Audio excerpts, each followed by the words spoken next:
God wants you to do.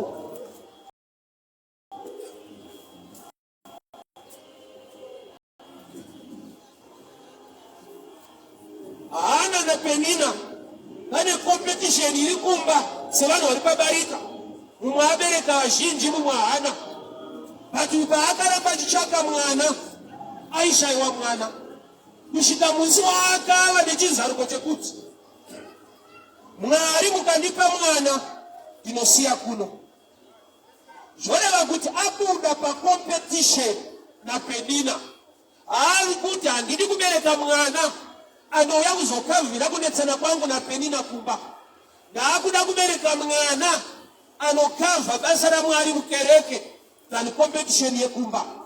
Iyoyo vhao ikadena denga Mwari wakakonzera kuti haana ave nepambira agone kubereka Samuel. Pese paaitsvaka mwana without the right reason yecompetition yekuprova a point kuna Penina haana kuwana mwana kusvika paakati mukandipa ndosiya kuno. Rati ari kuti ndaakudzokera kunochinyirwa futi na Penina, but one thing I know, I've done what you have designed me to do. So in the sight of Penina haana dzokera kumba. Mwana abereka Samuel asiwa kuchechi namo yakatanga futi yabereka yekunzi hauna wako pano. But zvagonekwa naamai vaSamuel kuita zvinofadza Mwari. Saka uchiona kuti ukariverenga bhuku iro raSamuel nyange tichinzwa vana kuti Penina aiva nevana, handina kubvira ndanzwa zita remwana kana mumwe chete waPenina kana vana vacho zvavakaita muupenyu. Vaiva vana vecompetition kwete verevelation. Vanhu onje vakangoberekwa vasina even a name mentioned or anything chavakaita chiri outstanding. Why? Vaberekwa musystem yecompetition. Samuel aberekwa musystem yerevelation. He became a great prophet who anointed kings in his lifetime. So destiny ya Samuel yabva kuti foundation yake haana kuberekwa mukunetsana kwevanhu kuti ndoda kuprova a point. Aberekwa naamai vane chizaruko chekuti I must do something for the Lord. Rati munguva chakati challenge ndechekuti sei haana asina vana vazhinji ndiye anoti Mwari mukandipa mwana ndosiya than Penina ane vakawanda aigona kusiya 2 or 3 vachisevha patemberi. Sei asina ndiye anoti mukandipa ndokupai anawo haadi nevana vake. Kazhinji vanhu tine mindset yekuti aya vanazvo ndo vanofanirwa kuita, especially in church or in the community. Ningida aita zvakati ane mari straight mari asina kutenga mota aripanherera. Pane nguva yekuti vanhu vasina vanodiscussa zvaifanirwa kuitwa nemari dzine vanhu vanadzo. Amene kana ndichinyepa pane makambozvizwa vanhu vachitaura so ndawesta mari nemari isanaye akatenga kana zvakati kana akadaka wakisa kana bridge kana road kumusha kwaanobva kana akaita chakati. Kazhinji vanhu vasina vanowana nguva yekudiscussa mashandisirwo angaitwe mari yevanhu vanadzo. Inecha yevanhu iyo. Penina vana anawo hopo, but pfungwa yekuti mwana wangu asevhe patemberi haimo mari. Kuchechi kwacho akasingaende aenda wobva aipinda pachechi yepaShilo, but mai hamuna a heart towards the things of God. Sei nokuti iye paaibereka aingoti zvangu asi zvokutsamira kana kunamatira ndagara ndinobereka. Munhu wese paanova nepfungwa yekuti I'm doing this out of my intelligence, out of my connections, it's hard kuti asevhe Mwari. But anoziva kuti zvinhu zviri kuitika nokuti Mwari vakandiwanira nyasha, anenge ane enough reason yekuunderstanda kuti without God handina chandingaite, so I need to give or to save God. Why? Nokuti zvese zviripo zvabva kuna Mwari. Chaunowana nesimba rako chinonetsa kuti upe Mwari, but Mwari chaanokuwanisa nenyasha dzake chinokusunda to please the one giving you. So tona hazvidi kuti munhu amanikidzirwa kuti pai Mwari tezvakati no. Munhu akava nekuunderstanda kuti zviri kuitika izvi hakusi kungwara kana kugona, Mwari wandiwanira nyasha, it's easy for you to save the Lord. But kana usina kufungwa iwe ndiko tikungwara kwangu kulonga kwangu iwe simba rangu nekugona kwangu nekukolekana kwangu zvakaoma kuti uzofunga kuti Mwari kwazi pesa ungofunga kuti ndine zvandokuronga ndezvandokugona ndine ma-connections angu ndinonomira neni. But asina vanhu vanomira naye asina ma-connections akazviona zvaita anoziva kuti ndiMwari. And kana aziva kuti ndiMwari it's easy kuti ave nemwoyo with the things of God. And that's their competition. Where your competition is human nature. But you are ready to do that. Now we have to compete on anyone. Takaya kuzo complete. Chakanzi na Mwari tite chakachikari wa matiri. Leo kuti ndikasiya zvakachikari wa Mwari mandiri. Ndikanoita makupine wawe. Even ndikanowakunda. In the sight of God, I'm still a failure. Wani pata celebrate. Anota hakuna kabeli kwa nimuka like John the Baptist. Kuma profita esa kabeli kwa lewa katupanyika. Hakuna nodarika Johani. Yet ukataisa ministry ya John. Ina ma outstanding miracles than Elisha. Ukataisa ministry ya John. Ina ma outstanding prophecies or miracles than mama prophets. So chirikundi hakuna nodarika Johani chi. He is the greatest among prophets. Why? He is the only prophet. Akaratidza vanhu Jesu. Vamwe vanhu vakatozoziva kuti ndiye. But kwaitika madhibheti kunzi haasi nekuzoenda pamuchinjikwa. But Jesu afiya kuzobhabhatidzwa naJohani. Johani akati iro gwayana rinobvisa zvivi zvenyika. Haasi kuti uyo munhu ari kuti gwayana. Which means Johani paari kuona Jesu ari kuona sacrifice. Nokuti makwai ndo ai sacrifice pakuti vanhu varegererwe zvivi. So the greatest iripana John is showing people Jesus. And truly, munhu akagona kuratidza munhu Kristu waratidza the full package of heaven. Ukaratidzwa healing, ukaratidzwa prophecy, waratidzwa zvidimbu zviri muna Mwari. The full package of God is the love of God. And the love of God is Christ Jesus. Unozara kuti munhu anogona kuporeswa asina kuponeswa. Rudo rwaMwari runozviita. Munhu anogona kuporeswa iye asati aponeswa. God's ways of blood paakabata Jesu akaporeswa. Jesu akati ndiani andibata. Kuda kuti handisi kutombokuziva but zvako zvaita. Kuti ndiani andibata iwe wapora. Kuda kuti pani pamwe kuti Mwari vanokuitira nyasha. Kwete nokuti uri right but nokuti ivo vari right. Dai Mwari vaitiitira zvinhu maringe kururama kwedu dai tiri patight. Ngavakudzwe nokuti vanoita zvinhu maringe kururama kwavo nekutendeka kwavo. Munhu anokundikana asi Mwari havakundikana. So Zakeo mupfupi ari pakati pevanhu vakareba. Kana akatsa kuita chipi nechipi it's too late. Mupfupi vamwe vake vakareba. So varefa vaimubloka, vaimudzivisa kuona Jesu. Chaakagona chii? Haana kuva kunegotiata navo, haana kuvachetera. Akabva pavari. Ndokumhanya mberi kwakundosvika kukwira pamuti. Chaagona azviseparata from competition.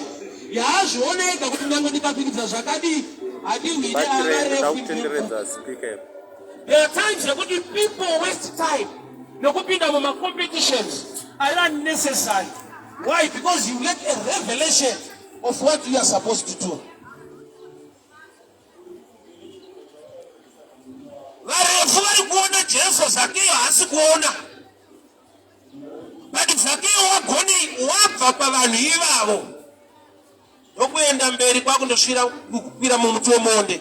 Bhabha rinoti ari mumuti wemuonde Jesu akapfuura nepo. Jesu ndokubva atarisa mudenga. Haasi Zakeo ari kushedza Jesu kuti ishe ndiri pano ndandakakumirirai. Jesu paari kupfuura nepo akatarisa mudenga. Chii chakonzera Jesu kutarisa mudenga ende muri mumuti muna Zakeo? Zvinoreva kuti ukabva mucompetition you attract him. Zakeo haana kuti Ishe ndakubva pano ndakunomirira kumberi musazochinja roti. Haana kubvunza kuti muri kuenda nekupi. Akabva paRefu akamhanya akanokwira muti womuonde. Jesu ndokubva auya neikoko. Zvapachena kuti Jesu aitotsvaga Zakeo. Yeti Zakeo aitsvaga Jesu. Nokuti Jesu paakasvika pane muti womuonde akatarisa mudenga. Ndobva ati Zakeo buruka. Zvoreva kuti Jesu anga atone zita kudhara. Yemunhu haana kubvunza kuti konde dzimbisa. But ukabva pacompetition unoita kuti anyatsokuziva kuti waakuda iye by revelation. Number 2. Zakeo akanokwira mumuti womuonde. Thank God. I've been to that place, Jericho. Pandakaenda kuIsrael taigara pahoteli muJericho. It's a close place. Papa area that tree. Muti hausisipo. But in the same place pakafenzwa vakadyara another fig tree. Muti haungararame makore ese yasvika nhasi. But in that place pakafenzwa sokuJericho. Takasvikapo muti wakadyarwa ipapo is the same type of tree, but also the original tree wakakwirwa naZakeo. But I want to show you something. Zakeo ari kuzikanwa muJericho rese kuti mutadzi. Munhu paakatadzira Mwari kugadheni reEdheni wakandotora mashizha emuonde ndokubva apfeka. Zakeo nokuti mutadzi wakamhanya akanokwira mumuti wemuonde, tinoti mashizha emuonde ndokubva amuvhara. Mwari vachitsvaga Adhamu mugadheni reEdheni vakamuwana akapfeka mashizha emuonde nokuti atadza. Saka Jesu paakasvika pamuonde akaekita sababa vake nokuti nababa vake vari maari. Chakamupa kutarisa mudenga mumuti womuonde anoziva kuti maonde ane tsika yekuvhara vatadzi.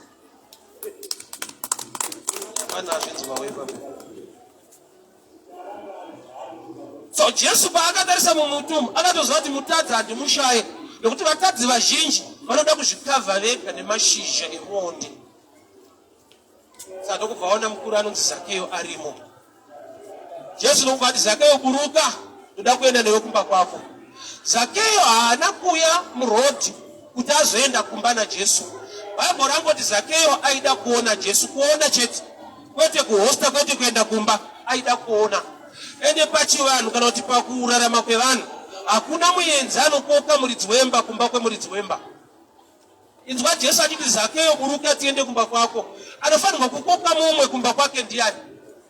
Zakeo ndiye muridzi wemba kuJericho. Ndiye anofanirwa kuti Ishe mira ipapo tiende kumba kwangu. But Jesu ndiye anoti buruka tiende kumba kwako. Anoona chivanhu chacho chapotseka.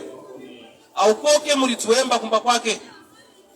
Osangana neni mutauri makadi mufundisi. Oti kasikai tiende kumba kwenyu. Ndinofanirwa kuti angati kusvika ikumba.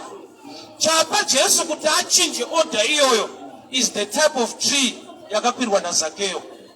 Muonde une nature yekuti mafruits acho kana achinzi anyatsoita anenge akatsvukira kunze, but mukati mune mashosha. Saka Jesu paari kuona Zakeo ari mumuonde, Zakeo haana kukwira mumuti spiritually, akakwira pane character yake. Kunze anoda kuona Jesu, mukati mumba akabamaridze vanhu.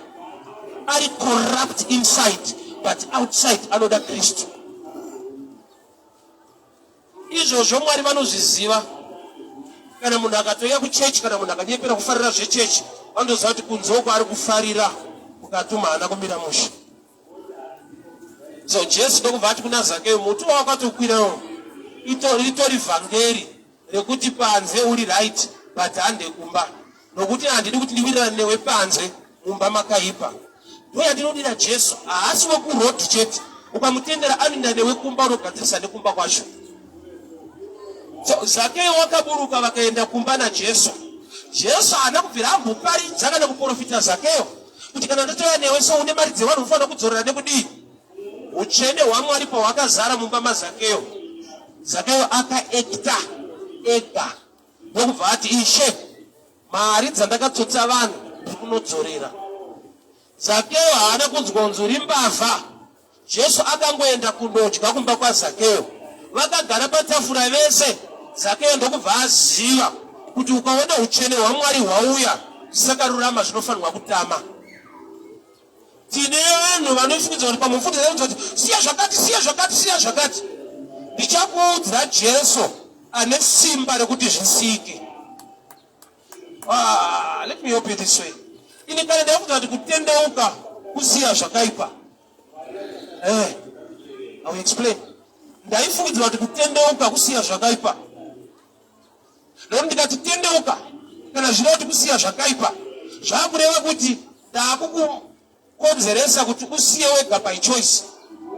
But ndikakuti uya kugamuchira Jesu, kana wagamuchira Jesu, ndiye anopa simba rekuti zviregeke. Baba, good thinking, munhu wese anoita zvakaipa ahadi. Saka uchiona kana mbavha wasara nayo mstreet ukati Yesu tsotsi anotsamwa. Chife ukatoti Yesu hure chinotobohikana kuti inda undidaro so. Iye achitomira murodhi akashama usiku. Avadi. Chinototi vatozviita usiku, vanotonyarawo vanhu ufunge. Kwavari hazvina kutombonaka asi vanoita. Kuti thinking pachayo kana ikava smart haidarike a sinful nature because it's powered by a spirit. So kunonzi kutendeuka kutendeukira kuna Jesu. Iyo okupa simba. I can demonstrate pachishona sinooneka. My brother. What am I born That's you. Right, what's your name? Forget. Right, forget tendeuka ndatu tendeuka. Forget pa tendeuka asiya ere zvakabata. Saka kutendeuka hakusi kusiya. Kutendeukira kuna Jesu anosisa. Problem yedu kana tichiparidza vanhu kutendeuka, taida kuti atanga asiya iye asina Jesu. Saka uchinzwa zhinji, kune dhimoni rakatakano, inenge reasoning so. Handidi kunyengedza Mwari, handiende kuchechi ndoziva zvinhu zvangu. Vakuru hauye kuchechi wasiya. Nokuti ukatoona uchigona kusiya wega usauye. NaJesu makatofanana. Mese mune power. Kunonzi kutendeuka kufuratira zvakaipa. Otaisa kuna Kristu anoita kuti uregere, nokuti wega by choice zvakaipa haudi, but munyama mako mune simba rinorarama imomo rinokufosa. Ungagone kuita ndarobereka ndikutsanangurire musha. Thank you so much for getting. Iso mazuva ataenda kunzenza uko. Wapedza zvawaita zvese wagara kona mbedha wabata shayasu. Unyatsogaya kuti hapana zvandiri kuita. Hapana ndozvaandastendera kuti kana wapedza unyatsotaura zvauri kuita. Magentleman aripo paka. Unyatsokalkuleta kuti mari yacho kwana kana kutenga mbudzi kumusha. Ukabereka. Wotozviudza wega kuti handidzoke futi. Hakuna here varume, let us be honest. Akamboti handidzoke futi akazodzoka. Tiriko. Ufunge wanyatsoona kuti aizva zvibatsire ndazvinandibasa nese handidzoke futi. Iyi Sunday kai. Woenda kumba kwako Monday. Wotambira Friday. Satani anobva uya mwana kuti achingopfura kuti unotarisei. Hakuzotenda unoita zvezvi anoti hakungo just passing through. Unopuwa kachirungu kuti unofunga hapana kana problem. Passing through. Ozova through yacho inonetsa waiko.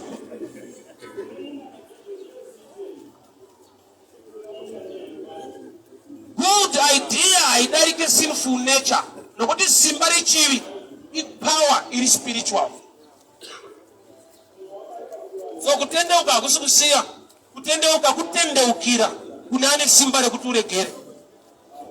Saka Jesu achoti uya wakadaro, why anoziva kuti haugone kusiya izvozvo wouya. Ukamirira kuti ndichasiya hausi kuzouya. Wega zvisike nokuti chinotokufosa zvine simba razvo. Dai vanhu vaigona kusiya vega pasina need yekuparidza, nyangwe tsemeta time hauchasiya. Machinenge tiparidze kuti mukuru yamuri kuita iri kutokukundai totoziva kuti hamudi, but chiuyai kuna Jesu anokupai simba racho rekuti ugone kukunda. No, I am going this way. But ndakadzoke pana Zakeyo. So Zakeyo haana kuudzwa naJesu kuti uri mubavha here. Mari dzavanhu kuda kuzadza imba yese nemari dzavanhu. Dziri vanhu mari dzavo. Jesu akangopinda mumba akagara akadya naZakeyo. Zakeyo ega akati mudhara ndakanyudza vanhu vakawanda.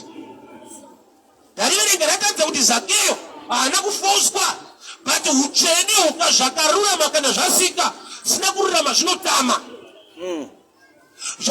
We must preach more and more Jesus. Ucheni wake kurema kwake kukashumirwa munhu akazvitenda. If it becomes automatic kuti kana zvakanaka zvazara sina kunaka zvinobuda zvega. Unosvika nokuti tine vanhu vakauforce pakusiya zvinhu vasina kugamuchira Jesu anova simba rekuti asiye. I remember one day ndakasangana nemwe mudhara aiwanzomira pana pastorek kuma 2014. Ndasangana naye anomukoti muna Samora akanyipita fodya paakandiona bvango samuomwe. Fodya iri stubborn ka inonyatsodzima mushi. Sheti yanga yakutosa kuti no mudhara, don't worry. Peter akanzi naJesu, I will make you fishers of men. Mugetsimani chaimo anga achine bhemba muomwe akapisa munhu nzeve. Apostle Peter unozvipira imutoro wekuda kusiya usingadi kusarenda kuna Jesu anosisa. Why do you fear men and not fear him who grants you power to overcome? Tine vanhu vokuti kugona kwavo nekururama kwavo is in the sight of men. Was very under pressure. Vanozandikasa kudaro kana kuchechi kwacho tichadzingwa. Jesu akava nepatience even na Peter akapisa munhu nzeve. Akava nepatience naye. Akaziva kuti it's a process iri mulife make yandoda kurwa nayo. Chechi inogona kusava patience newe. Saka ndasarudza kuparidza Jesu anati. Chechi ainyengerere. Ende kunoona ndonzi kuda nesoni zvinhu zvako izvi nomunhu wako unotimakisa. Munhu aida kupinda muchechi all night. Saka akangoti fodya vangu kusvika kasitako ada kupinda magadhi ari padhoma sanokune magadhi mamonya. Ndavamuti upinde takuona uda kuvhirikidza chechi takuona inosmoka. Vakamira ipapo vachiita nharo mukati ndobva matanga kuitwa prayer. Chinzwa type yeprayer iri mukati yaiti mutiregererewo. Nati vari mukati vanoita sei vanokanyawo futi. Vakatoregererwawo panze pane mumwe akanya ari kunzi haupindi. Zvokuti vari panze nonga yakauzoudza kuti indirira wamonga kutoregererwa mukati ukuti ndododza wamonga kutoregererwa nokuti kana vari mukati vachiti tiregerereiwo noti nevari panze tinge tafanana teshe tinofanirwa kuwana nyasha dzekuregererwa nashe. So Zacchaeus haana chaakaudzwa. The presence of Jesus in the house of Zacchaeus zvakamuita bring to repentance. Varume uzhinji hwake mauri is to surrender to him. Zvipe kwaari spoon ikafarira zvinoitwa nemagnet. Chainofanirwa kuita haifanirwa kumira pakuzvifarira. Inofanirwa kupedzisira yafarira magnet yacho yoswera yakanamira yakabatwa nemagnet. So simba rekukunda chivi harisi muda pastor kana church, riri pakuti munhu ade Mwari atsvake Jesu azembere pashoko raMwari, shoko rimunatse Mwari amugonese. To live the life that can please God. Chirudzii nekuzembera pana Mwari wacho. Kana iye achiti be holy because I am holy, atokupa tip kuti ari holy ndini. Iwe ndakuda kuti uve mutsvene. Saka tiki iripo usatsaye kuva mutsvene. Chuya kurama igift yatakapiwa through Christ Jesus. His righteousness, not your righteousness. So Zacchaeus was very short. Haagone kuita competition nevarefu akavakunda. Chaakagona chi akabva pacompetition. Life ukapinda mucompetition nevanhu, you waste time. Hongo unogona kuvakunda ukacelebratewa, but neimwe nguva you miss the mark of the destiny yako. Hana na Penina hana akachibata akaziva kuti hatifanirwa kubereka vana vekunoita competition kumaraini. Mwari mukandipa mwana ndosiya kuno yokuti kumba ndinonyombwa naPenina haina basa. Handina kuuya kuzobereka vana vemakwikwi, ndakauya kuzobereka a prophet in your house. Aye hana akabereka Samuel unosiya kumaraini. Mwari vaitotsvaga mumwe anga avape Samuel the next prophet. But akaziva kuti makwikwa haabatsire, ndoda kuziva pfungwa yaMwari. Mwari mukandipa mwana ndosiya pano, zvokuti Penina anondinyomba hazvina basa. It's a matter of time. Pane pandicharemekedzwawo. And truly, Mukura Samuel, Yangwe Penina in Zanevana, Adina kana chitare mwana wake. Kana kuzwa kuti wana Penina vaita nezveikana. Vakava vanhu nje, ordinary people.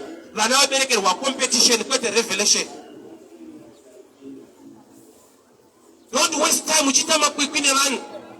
Sawana kuti vazhinji vedu run out of patience mukunamata. Why did you tikaona ningi tonamata tese batida Mwari zvangu zvanonoka zvauyu zvaita zvikazodii. Mwari akakonzera kuti Paul na Silas varumbidza. Acts 16:25. Trinity done masuwa avhuriki paite earthquake.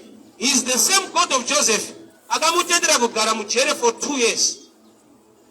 And the Lord was with Joseph. Daipakaya nevhangeri rekuti mfana ukarumbidza unopabuda usiku chaiwo. Aifira muworship asingabude. Destiny ya Joseph ndeyekuti ave the next of the king in Egypt. Saka anobuda kana mambo varota kuti vamupe position.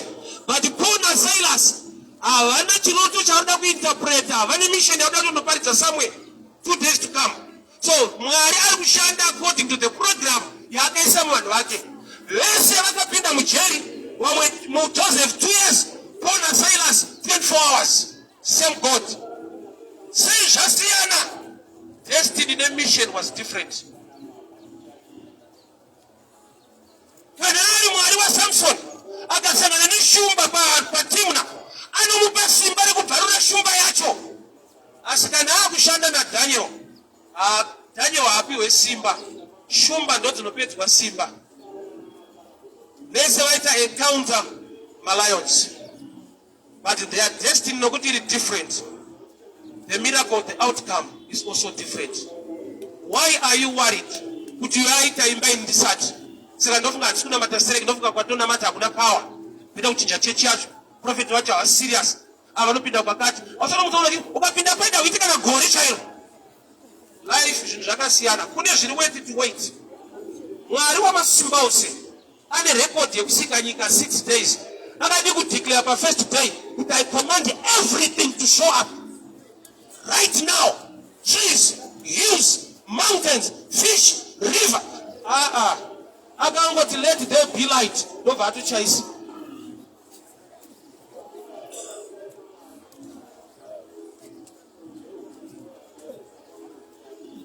Kushika 6th day. A powerful God, yet taking his time. Mwari wakashanyira Abraham na Sarah. Akati gore rinouya nenguva ino uchane mwana. Ari kutaura a time frame ye almost 9 months, the normal time yekuti munhu aberekwe. Yet munhu agara mumarriage for a long time asina mwana. Mwari ada kuti right now Isaac come out. Mwari anogona kuita zvinhu right now. But there are things that are worth it to wait for. Zvaningi zvaitwa gore rino ngazviregere kukunyepera kuti Mwari hachakuda kwauri hachaita.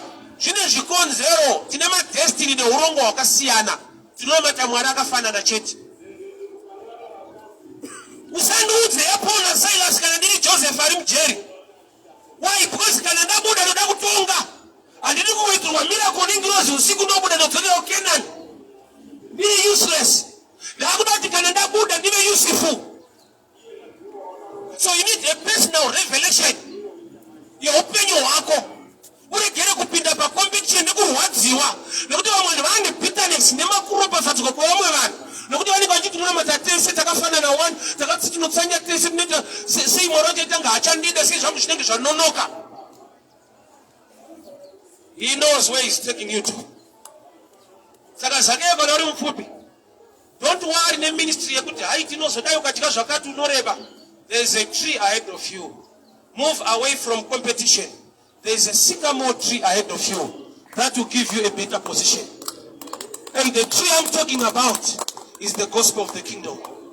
Ukapinda mushoko raMwari, Mwari unokupa patience, unokupa kunzwisisa. God's time is the best for you. Kune zvandinotoona zvanetana nemushamwari yangu kuti dai Mwari vakatipa zvinhu izvi tichiri kusaido aitakatofa. Why? Because ability yekumanager zvinhu izvozvo tatisina. mwana wako uno muda batikana pamba pani msikana webasa mwana wako ane 3 years aripo waunosira makindi yani waunosira achiri hana pamba ndiani kurata uchaita zveropa wakuita zvematurity nyango uri mwana waMwari maturity matters most in many areas of life. Ukafungidzira kuti blessing yauri kuda ndo chinhu 1 chauri kuda chimwe chinhu chaunofanira kunyanyoda uvepo waMwari mublessing iyoyo because imwe blessing it trap to kill you. Satana ekunetsa usina motikari kana wane mota ane mukana wemaaccident akawanda kudarika kufamba netsoka nokuti mahedhi onofamba netsoka ndengoti sorry what man emota rufu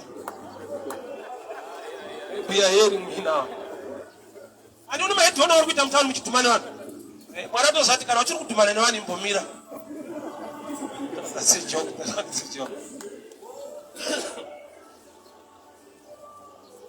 Zakeyo hauna zvaungagone kuita pavanhu vakareba kukudarika. So competition kwauri haishande. Move away from them. Ibva pavari zvibvise mucompetition. There is a better revelation concerning your life.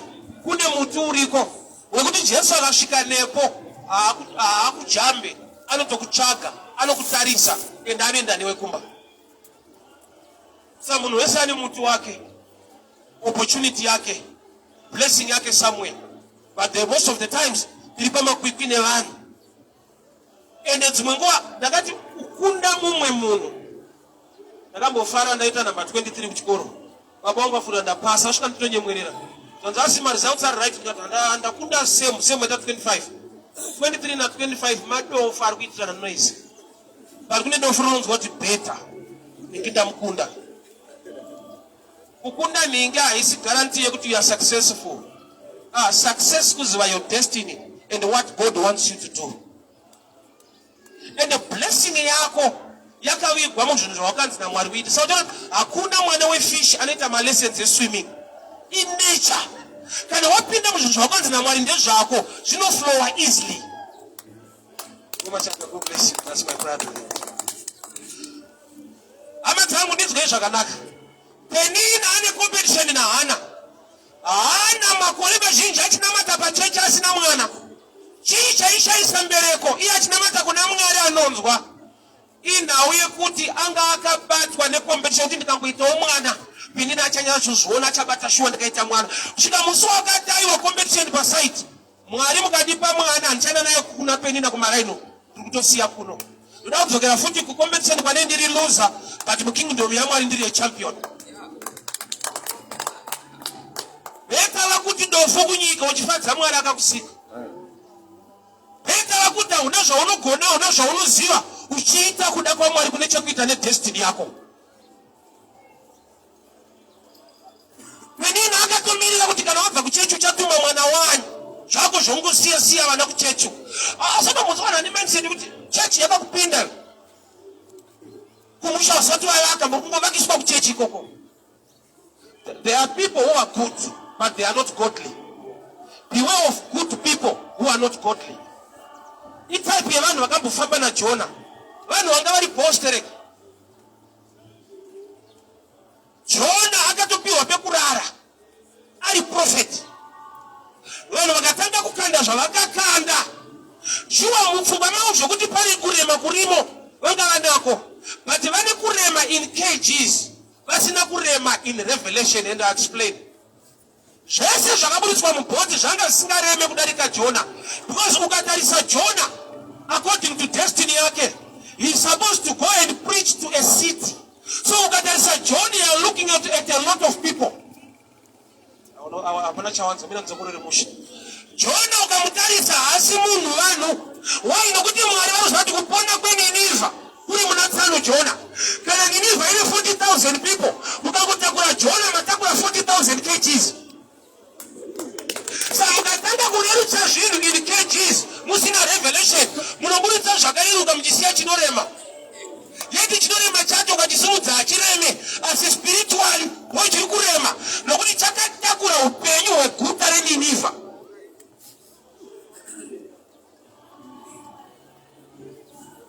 Vakaitawo muroi akamira kona pakavamwe muroyo akamirawo kukona muroyo ari kukona ndi anosvipika muspiriti panapa paakurema iwo panenge pakareruka but makatisikwa neimo mageneral right vanogona kunzwana muspiriti pauya heavy weight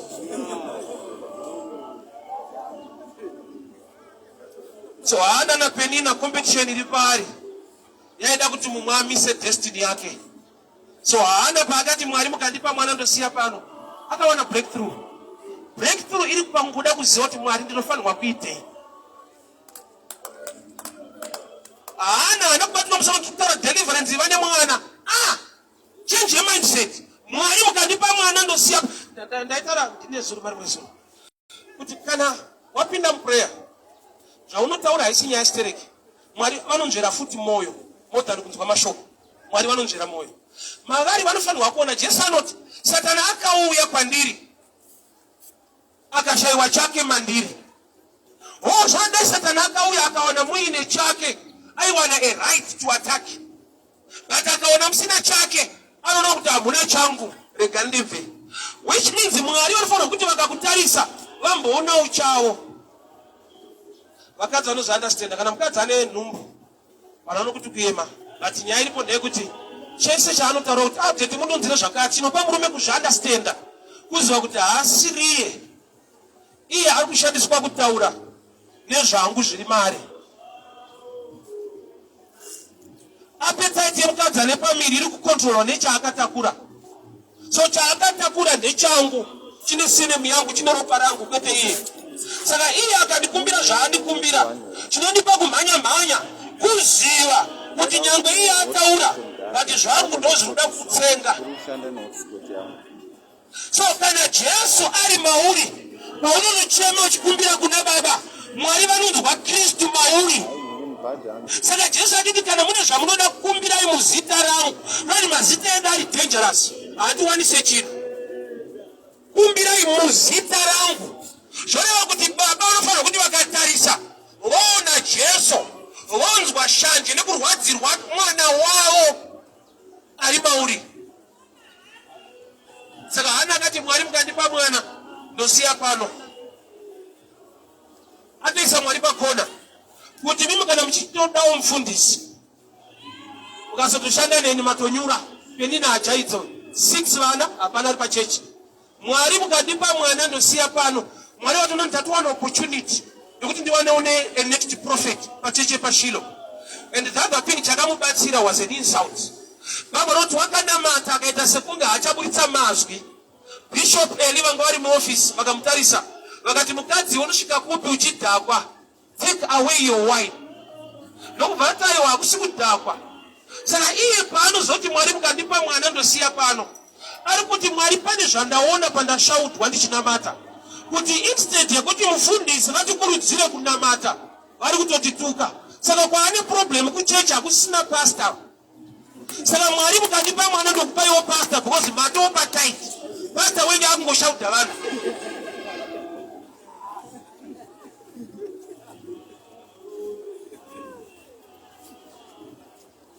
afunga kwako aida kusiyirei mwana pachechi anga ationeswa kuti pachechi hapasina mabhishopu tsano aripo haisi shouting iyo wese ari kuzvinamatira tichema kuna Mwari panzi wakadhakwa nobati Mwari mukandipa mwana ndokupai bhishopu so Mwari ndobva anyatsoona dhinda tsopa ma1 ndiye munhu wekushanda naye itachini chinoatrakta kuti Mwari vaende pakona vanzwe kuda kukasika kubatsira chakapa Mwari kusarudza Moses ariye last born kuna Miriam naAaron kumberi kwake chii Moses akauraya muIjipita vachiri muIjipti pfungwa yake iri yekubatsira hama dzake kuti dzisashungurudzwe nevaIjipita but pfungwa yaMwari kare Genesis 15:40 vataura naAbhurahamu vane pfungwa yekubatsira futi vana veIsraeri but Mwari vatange vatangirwa naMozisi akutouraya vachiri imomo Mwari ndopaona kuti avatsana vane moto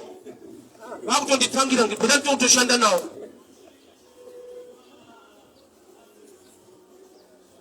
paakauraya muIjipita akanzi Medhara akatiza Mwari pavakasangana naye vakushanda vese vakauraya vaIjipita paRed Sea akanzi Delivera ukashanda naMwari wapinda ukashanda wega unopinda mubizi nevanhu.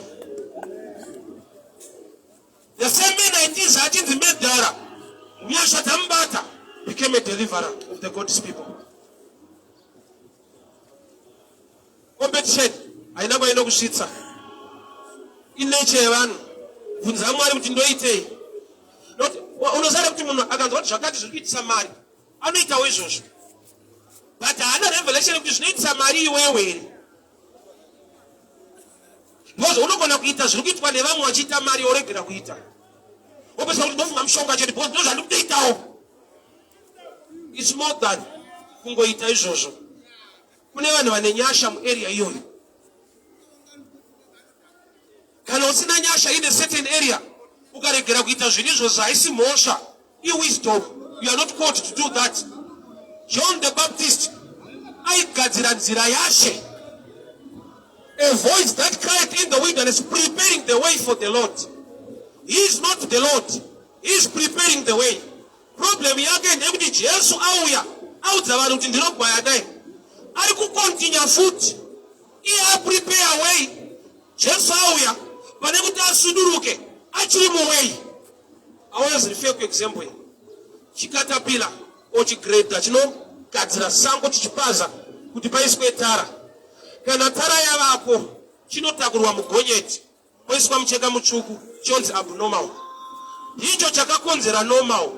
But kana normal yaripo chikatsika ya abnormal. Achivumirwe. So danger ya John yenda kuramba uri mu picture yo waintroduce chikomba chacho. To an extent yekuti even John paakashika pakufa aitowane vadzidzi. Bible not paakadaburwa musoro vadzidzi vake vakazotora mutumbi wake. And the vadzidzi vaJohani ndine problem one. Nokuti Johani akataura achiti hadisirini kuna ari kuuya andigone kusunga tambo yebhutsu dzake. But kune vanhu vakayarirwa Johani achiti hadisirini. But vakaenda kunoita vadzidzi vaJohani ari kuti hadisirini. Kunodzidza kumunhu ari kuti handisirini. Iwe toda kupinda iko kusiri kweko. Osa mweya wokurasika une nharo. John 4:24 Bible noti Mwari mweya anonamatwa mumweya nemuzvokwadi. Mwari mweya yopinda inoti yeda isi mweya. Ichida kunamata Mwari mweya anonamatwa mumweya yopinda isiri yemweya. Unonzwa kuti it's okay. Unonzwa kuti hausi kuvharwa but wakavharika. Let's be honest. Because vatakuudza kuti haisi yemweya. Yobva wari vhura robva yati asi Mwari wacho mweya anonamatwa mumweya yopinda isiri yemweya. Unonzwa kuti Mwari pane zvaachatiitira.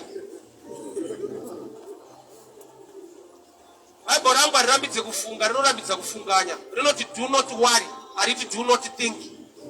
Thinking chimwe chinhu chinokubatsira kuti uzvisunungure pazvinhu zvaunogona kusungirirwa nekuti wadzishandisa. Scripture painotaura pamusoro pekufunga, painoti musafunganya. Inoti ngawani shiri dzedenga hadzirimi asi dzinodya. Zvoda kuti kana wakushandisa pfungwa thinking, unotoziva kuti vhesi iyo iyi haitauri nyaya yangu. Iri kutaura zveshiri isina maoko, isina munda. Ini yangu vhesi iriko inoti kudii ndinoropafadza kubata kwemaoko. Iwe nenungo wobva wakota peshiri kuti hadzirimi asi dzinodya. Unofa. Tichakuuraya kushayiwa thinking. The mind is so powerful, it is so divine. Zvinhu zveshe zvori kuona zviri kuyevedza munyika mabuilding yese motikari maspika haisi creation hazvina kusikwa izvi. I-thinking. Munhu akasikwa iye akafunga kuvaka izvi. Mwari haana kusika building iyi, vakasika munhu akaita izvi. Kuda kuti pfungwa yemunhu iri dangerous. Satani chakatomupa kuita Satani haana kupindwa nedhimoni, nokuti kwakusina madhimoni acho. Sei akava Satani? Bible rinoti wakafunga kuti ndaakutora chigaro changu chiende pamusoro pechigaro chaJehovha. Thinking ndo yakamuita devil, kwete dhimoni. Kurati dhimoni riri lesser power than thinking. Kana Satani ari mukuru wemadhimoni, Satani wacho haana kuva nedhimoni kuti ave Satani. Akafunga. Kurati kufunga kune power darika dhimoni. Nokuti kana usingafunge madhimoni anotemba newo kuti auiti nayo.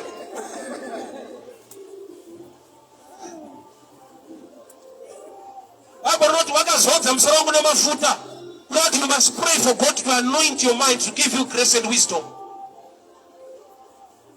Mukombe wangu unofashuka haugoni kuona increase uku kana uku kusina chini. Saka uchiona ukawanikwa une mari zhinji singaite musha unonzi suspect. Asi kana uri munhu ane maplans nemabusiness chino ukawanikwa une mari unonzi entrepreneur,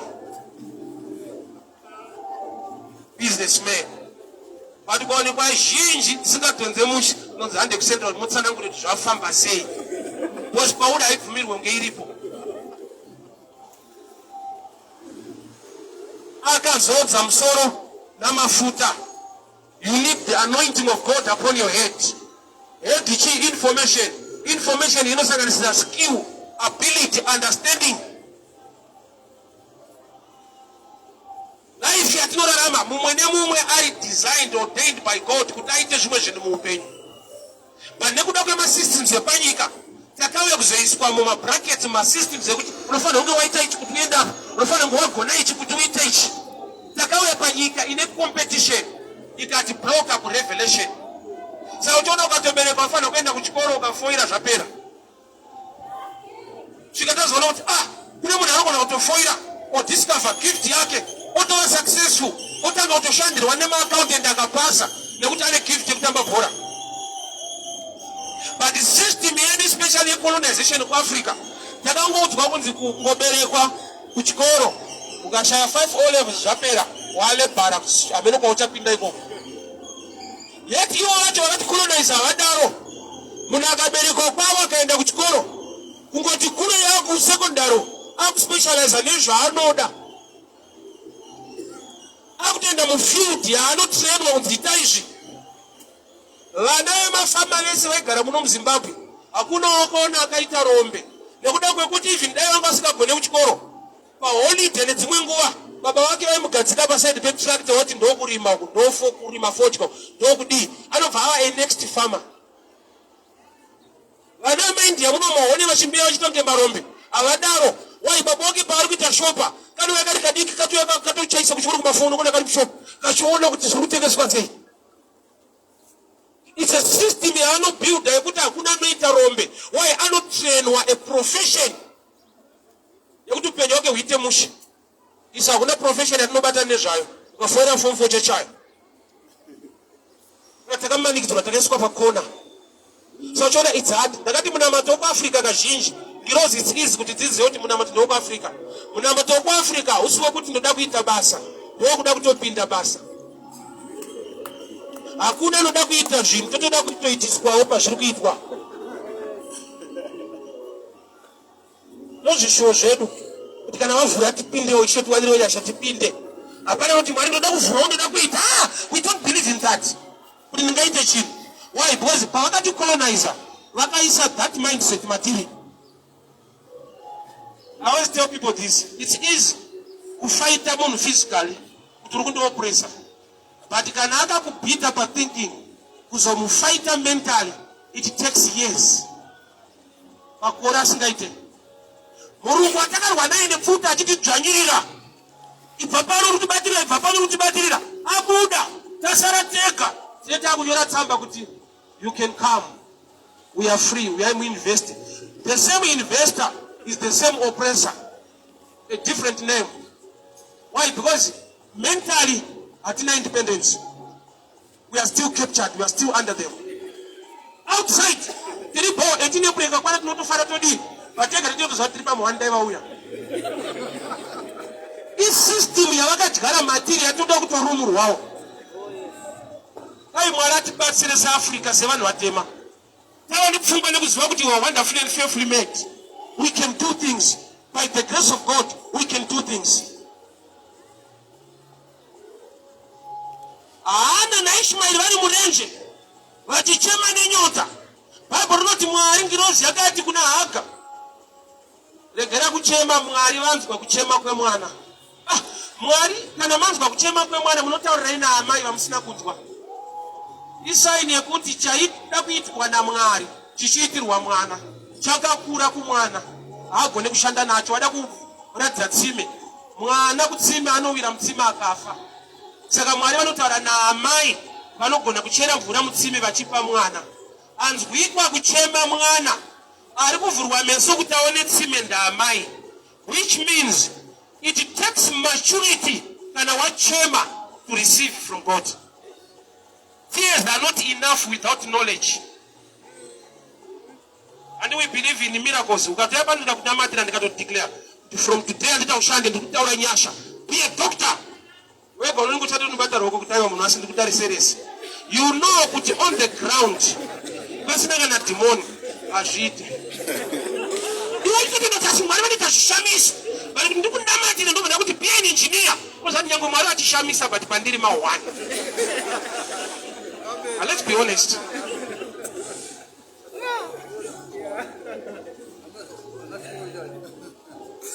Right? There's a role to play. Mwari wakapa Joseph Nyasha, David Nyasha, akauraya Goliath. Avasino vakagadzira chifura mawe. Chakagadzirwa naDavid. Vakamupa nyasha dzekuuraya Goliath nechifura mawe chaakagadzira. Samubvunzo wobva wati, na Goliath wakafesana naye, where is your sling? I know you got faith, but where is your sling? Moses akawarirwa nyasha naMwari akararama mumvura muNile River. Nyasha dzakamuchengeta ari mubasket rakarukwa naamai vake. Kwete nengirozi. Where is your basket? Rako basket ringashikira ropafadzo yako ripi? Play as a man. Pane zvinoda kuitwa nemunhu. Ende munhu kana asina a role to play, kana asina maturity, unogona kudzivisa Mwari. Iye Mwari ari wamasimba ose, anolimitwa nemunhu. John 6. Jesu wakawanza hove nechingwa. Asi Bhabha rinoti kwakazosara chingwa chakaiswa mabasket 12. Hove dzakaita sei dzakapera. Pandakariverenga rakati akawanza hove nechingwa, asi chakasara chingwa. Ndaita mvudzo chinonyanya kunaka chifish kana kuti starch chingwa ichi. Unotaura kuti fish kumberi. Kana pama nutrients fish dziri nani pane starch. But indazvo starch zvichisara zvichiwanda, fish dzichipera. Iye ari Jesu wamasimba ose. Inda hove dzine nharo. Ukaita research yakanaka, uchaona kuti chakalimita kuwanda kwefish itype yevanhu vanzina Jesu govera yevanhu. Vakatorwa kupi varuma kuraura.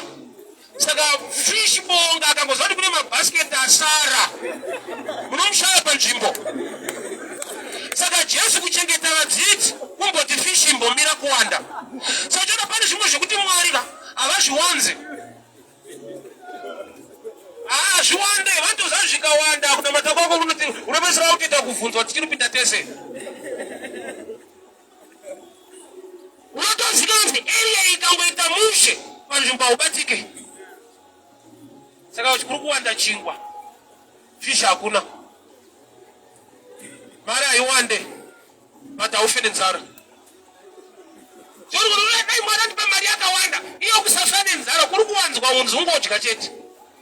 Bozi ikatowanda iriyo kana kumba urari. Osapamba kuti unofuna kuti kuzvibata ka wakabatwa nesituation. Bozi kanyatsotambanuka chaiye hausi munhu wokujaidza. Kune munhu ane problem inozongooneka kana imwe problem yapera. But Mwari wedu manje nokuti unoziva zviri mberi. Murume akanamatirwa naJesu ari bofu akabvunzwa zviri kuonei, akati vanhu kunge miti, akanamatirwa futi. Jesu anongoti kahwani kuna Lazarus come out. Munhu mupenyu akanamatirwa katudha nechituna. Uri kuonei vanhu kunge miti, another touch. Kurati murume agara aine problem yemaonero, but yanga yakavigwa nekusaona. Ari pato ripo panapa. Unodada but zvakavigwa nekushaya. Urumuna anoshaina panongoti hapana iripo, saka utangori munhu ari right zvavo. But unotopromisa, uneka potential so. Zvikatambanuka musha taure nevanhu.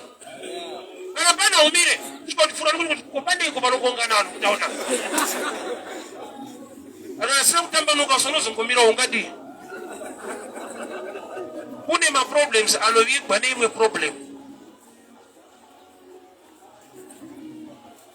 and he hit and paid na time start competition in life inokuendesa kuside risine ine upenyu wako Penina basa rake ndio kushainira hana strike hana ndokubva achibata akati mwari mukandipa mwana ndiende naye kumba andidi show off andidi kuprove point kuna Penina tosiya kuno kokasiya kuno nonotuma mwana wanu hana aruda kuti tese tifarentite vana vari useless ini mukandipa mwana ndosiya kuno I want to bring forth a prophet competition inokuisa muzvinhu zvisine ine destiny yako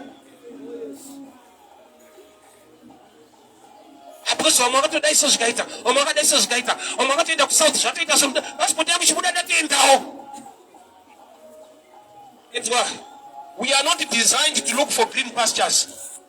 The Lord is my shepherd, he leads me.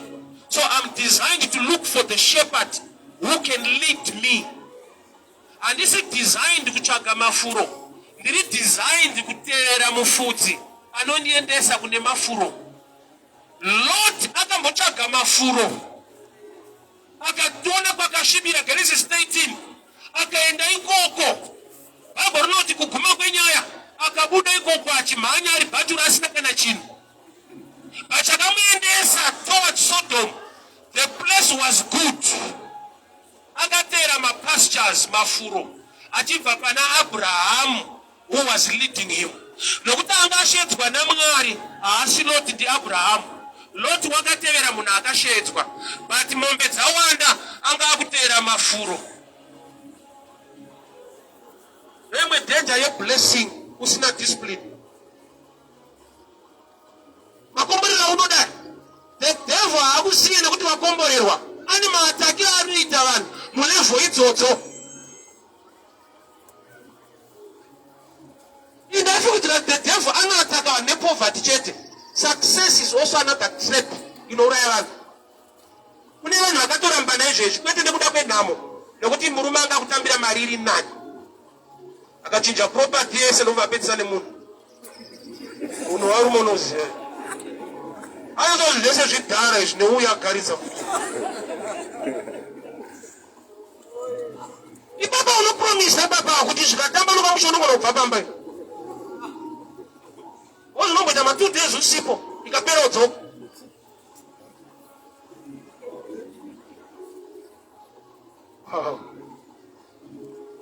Competition inature yevanhu. Mwari ngaakurumure akupe revelation uzive zvaunofanirwa kuita nekwaunofanirwa kuenda nezvaunofanirwa kubata. Life hatisi designed kukopa vamwe. We are designed to learn from others, not to copy them. Chirungu icho chinzwise musha. To learn kudzidza, to copy kungotedzera zvaita. Is it designed to learn? Kana tadzidza toziva zvatinofanirwa kuita. Kukopa kune problem one. Kunourayisa, and I'll give you a scripture. Chakaita kuti pana Matthew 2 Herod adambure vana vese musoro wanga waberekwa muBethlehem. Aida kuuraya mambo akaudzwa nemawise men kuti kuna mambo aberekwa. Saka wese akaberekwa mazuva iwayo aifira yeumambo iye asiri mambo. Vaifira title. Ari kutsvaga king. Saka kese kaberekwa nguva yaking kasuspect kanofira uking kasiri king. Saka uchiona ukangokopa because what were my prophets did not say I'm also prophet. Munodambu wa msoro panodambu wa ma prophets. Saka no zolo tandaura ya muedita zvake si prophet. Tori mdikono fira mahara mbumo. Uzapana babu kuti mwari vanokuwanira nyasha dzekuita chinhu. Maybe to prophesy. Usiri a prophet. But vanokupa the grace to prophesy. But karawazi out I'm not a prophet. Ndapinda mu office and ina gift. So tutaranani. Why? Nekuda kwakuti ini mota yangu ikanzi yaita problem kumbao. Mani pandogona kubata yotomuka. Andinyore bhana unoisa pagate kuti makanika pano. Ndega ndotozva kuti kujuma mota inonetsa. So there are times unofanira kuti Mwari vakupe wisdom uzive kuti vanditendera kuita chinhu ichi but handisi area iyoyo. Why? Because panoda kuuraiwa madzimambo unogona kufa uri usiri wemwana waMaria. Vapinda mucompetition nokuti Maria parutsvaga pekuberekera Jesu akashaiwa kuda kuti vanhu vazhinji vanga vabereka mazuva iwayo. Mazuva ekuberekwa kwamambo kuna vanhu vakabereka zvinhu zvavo zvokuti Jesu akashaiwa pekuberekerwa. Iye ndiye anonzi bread kachingwa. Kwari kuda kuberekerwa kuBethlehem zvinoreva kuti house of bread. Yet in Bethlehem bread yakashaya space. Muimba yechingwa chingwa chakashaya room. Kuti pakaberekwa zvimoto zvakawanda. Chingwa noti hanzi hapana space. Vawana room vakateerwa nebanga naHerodhi achidambura musoro.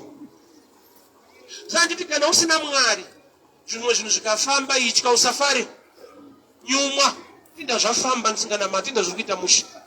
Why? Because vaichipita pavakateera vana veIsraeri Moses atsemura gungwa dzvuku vakatopindawo mukati vochinoita kuti vafushirwe nemvura inhau yekuti vakatomboinjoyawo mirako yacho vari mukati.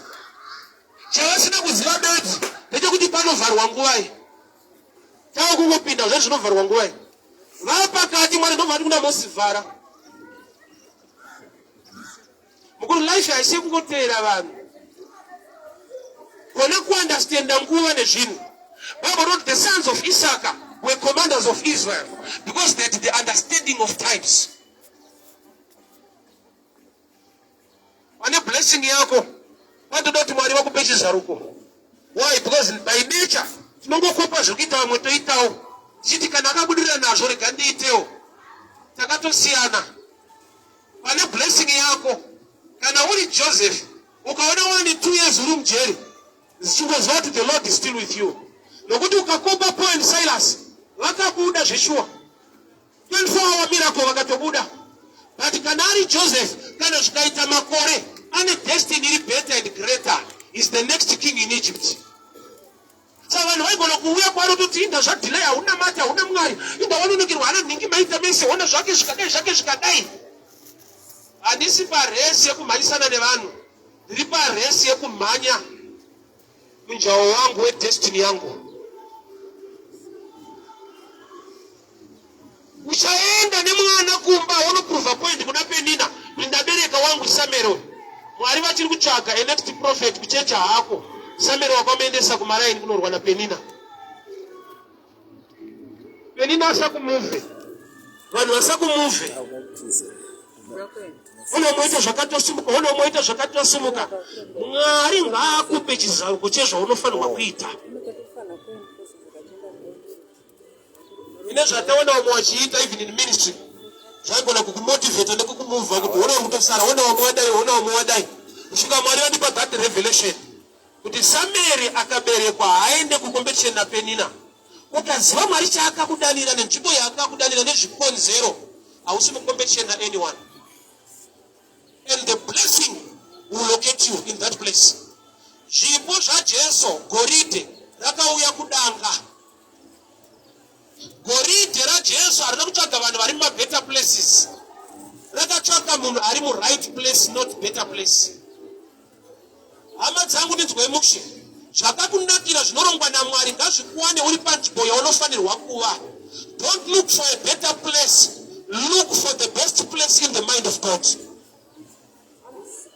Uchaenda kwakanaka kusina chakakunakira uchibva pakashata pakarongwa zvakanakira upenyu hwako. Zvipo zvaJesu zvakamuwana ari mudanga. Blessing yako ukasaziva nzvimbo inosanganikwa nayo newe unoenda kwaisiri kwakanaka but kwaisiri. Ishmaeri akanzi naMwari I will bless you ndokubva adzingwa pamba paAbhurahamu. Bible wrote akanova a great man ari mudesert. Sometimes your desert is your green pasture. Sometimes that place is dirty. A manger ichaita kuti ulokete your gold. Mwari atibatsire tiregere kuenda kuri kuenda vamwe, tiregere kuita zviri kuita vamwe, tizive zvatinofanirwa kuita, tiende patinofanirwa kuenda. Pane blessing inoloketa vari ipapo I remember there was another day. When was that? 2018. Mashure Street. The day that I got $700. 2009. Things were tough. 2008, 2009. I came here to my 11. Because we had a problem with some guys who are better one. Over Taiwa, you cannot be part of us. Look at your dressing. You are not a pastor. Not Magisa, but Patachedu. So there are times you can still presentable. So they kicked me out. I'll just come and minister for my 11. So Padagan is a minister for my 11. They came another man from Marundera. Don't Vauya Kamirapa. That what depends. He called me beside and I've come all the way from Marundera. And the Mariandipa a message for you. My name, don't worry. This is the message. Over 700 US. Anava 700 US. Anava. Went to church, went to conference. Road, street, 11. That's Zingwakuma 1.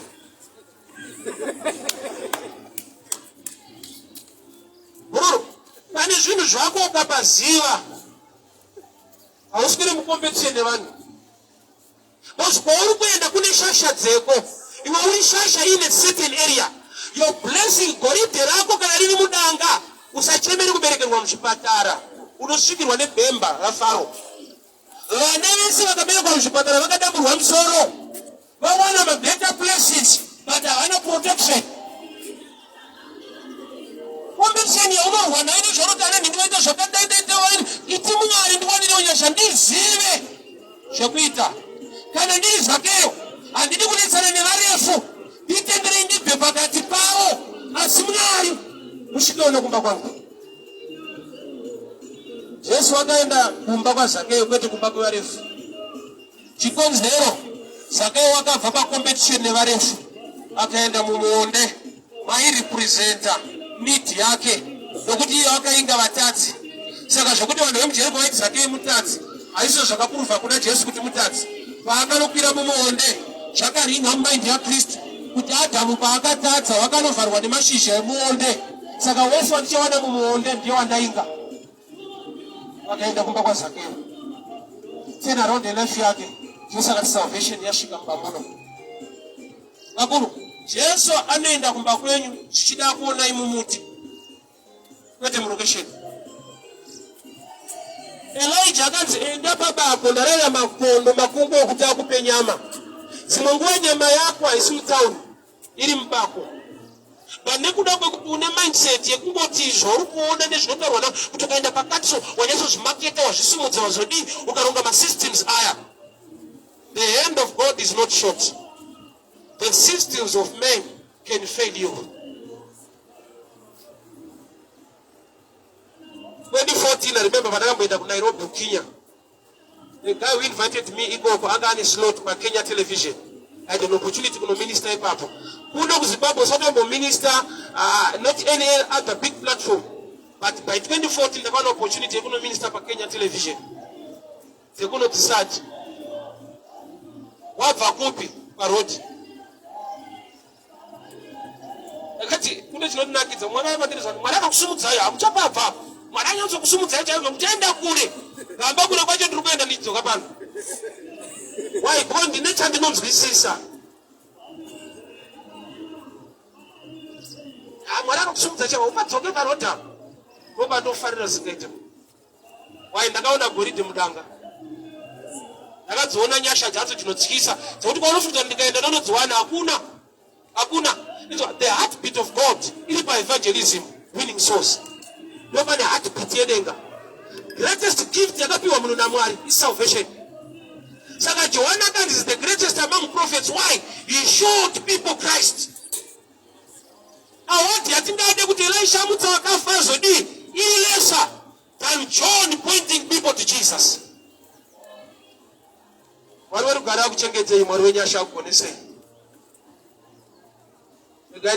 Father, we thank you for such a time opportunity to minister your word. Thank you for your grace and your favor. Upenye vana venyu Mwari nyasha dzenyu dzidururwe ngavazive zvavanofanirwa kuita kwavanofanirwa kuenda chavanofanirwa kubata. Norayira mweya wecompetition kuti ngavachiwana a revelation concerning their destiny. In the name that is above every name.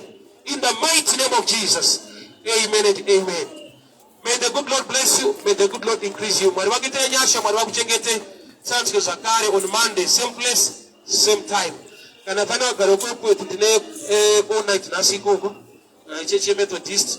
Then Monday, 25 and 26, the conference go a crusade to Shamva mine. I'll be in Shamva on Monday. So Nancy Manerutne Epwit can I close the Coco, the Tripa Methodist close to Jereba shops. Thank you so much.